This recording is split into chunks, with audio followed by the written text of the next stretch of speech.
আমি ইচ্ছে করে আপনার গায়ে গরম কফি ফালাই নাই, আমি সত্যি কইতাছি। মাফ করবো, হ্যাঁ? তুই ইচ্ছে করে করেছিস। তোর চোখ এখানে থাকে না কেন? তুই কি চোখ বাসায় রেখে এসেছিস? তুই জানি যে আমি এখানে বসে বসে মোবাইলে কাজ করছি, তাহলে তুই কিভাবে এই কাজটা করতে পারলি? তোর জন্য আমার দামি শাড়িটাও নষ্ট হয়ে গেছে। এখন আমার শাড়ি থেকে কফির টাকা কি উঠবে? ম্যাডাম বললাম তো ইচ্ছে করে আমি ফালাই নাই।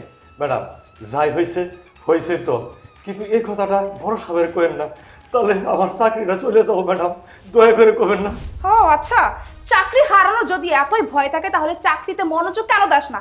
আমার তো মনে হয় সারা রাত চুরি করিস, চুরি করে দিনের বেলা ডিউটি করার অ্যাক্টিং করিস।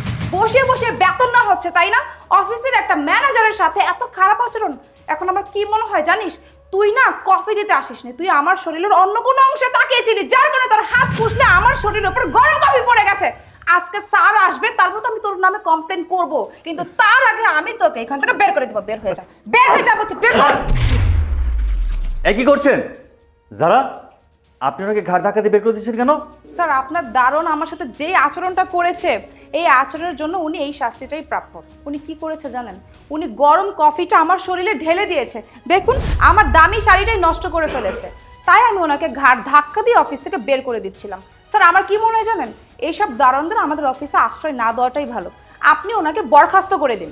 স্যার আসলে ইচ্ছা করে ম্যাডামের গায়ে আমি গরম কফি ফালাইনি, হঠাৎ করে পড়ে গেছে। আমি ক্ষমা চাইছি ম্যাডামের কাছে, তবু ম্যাডাম মানে নাই, আমার গার্ড ধরে অফিস থেকে তারা দিচ্ছে। উনি তো আপনার কাছে ক্ষমা চেয়েছে, তারপরেও আপনি ওনাকে ঘাট ধাক্কা দিয়ে বের করে দিচ্ছেন কেন ম্যাডাম? স্যার, আমি কেন ক্ষমা করব? আপনার এই দারোয়ান তো ঠিকমতো কাজই করে না।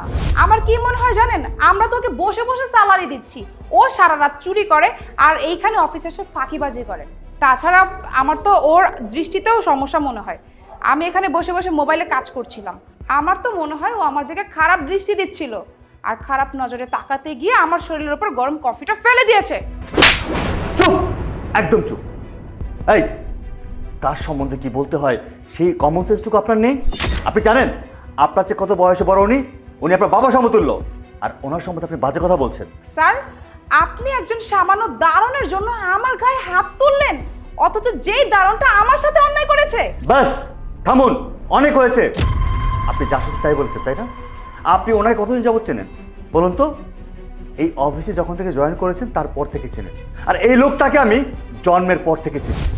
ওনার স্বভাব চরিত্র, উনি কেমন ধরনের মানুষ, উনি কীরকম মানুষ আমি সব জানি। সো আমার কাছে ওনার সম্বন্ধে কোনো কিছু বলে লাভ নেই। কি? আপনি তাকে জন্মের পর থেকে চেনেন? মানে এইসব কি হচ্ছে এখানে? আমি তো কিছুই বুঝতে পারছি না। বুঝতে পারেননি? তাহলে আপনাকে ক্লিয়ার করছি, শুনুন। উনি হচ্ছে আমার বাবা। বাবা? স্যার, একটা সামান্য দারোয়ান আপনার বাবা? কেন একজন দারোয়ানের ছেলেকে অফিসার হতে পারে না? আর কেনই বা পারবে না? আমার বাবার মতো একজন আদর্শ ব্যক্তি যদি চেষ্টা করে, পরিশ্রম করে তার সন্তানকে বড় করতে চায়, অবশ্যই পারে, যেমন আমি হয়েছি। হ্যাঁ, শুনুন তাহলে।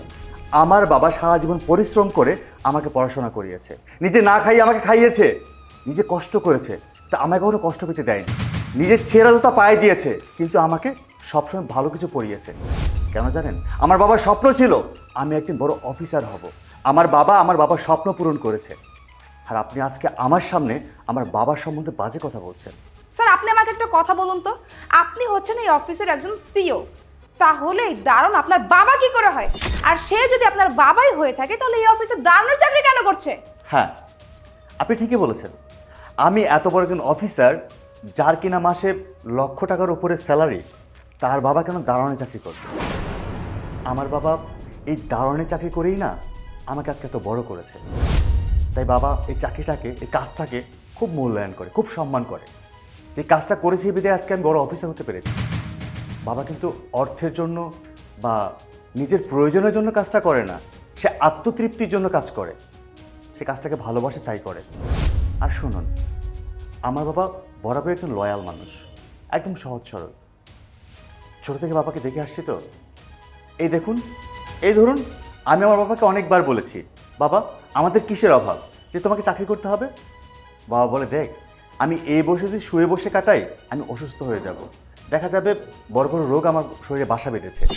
একটা কাজ করি না, সমস্যা কোথায়? সারা জীবনে তো করে আসছি, আর বাকি জীবনটা একটু এইভাবেই চলো। আমি অনেকবার বাধা দেওয়ার পরেও বাবা কাজটা করে যাচ্ছে। আর শুনুন, একটা মানুষ সম্পর্কে বাজে কথা বলার আগে একবার ভেবে দেখবেন আসলে লোকটা কি ভালো না খারাপ। আজকে আমার বাবার জায়গায় অন্য কেউ হতে পারতো। আপনি যে মিথ্যে অপবাদটা তাকে দিয়েছেন এটা মোটেও ঠিক করেননি।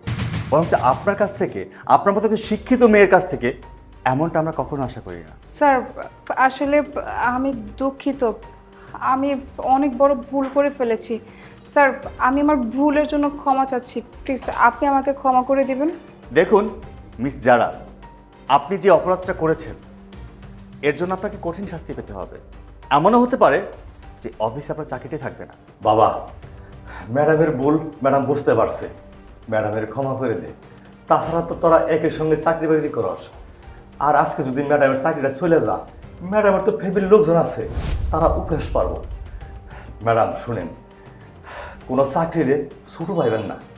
আজকে এই দারুণগিরি চাকরি করে আমার ছেলের আমি অফিসার বানাইছি, কথাটা মনে রাখেন। যদি কোনো লোকের আপনি সম্মান করেন, আপনিও সম্মান পাবেন।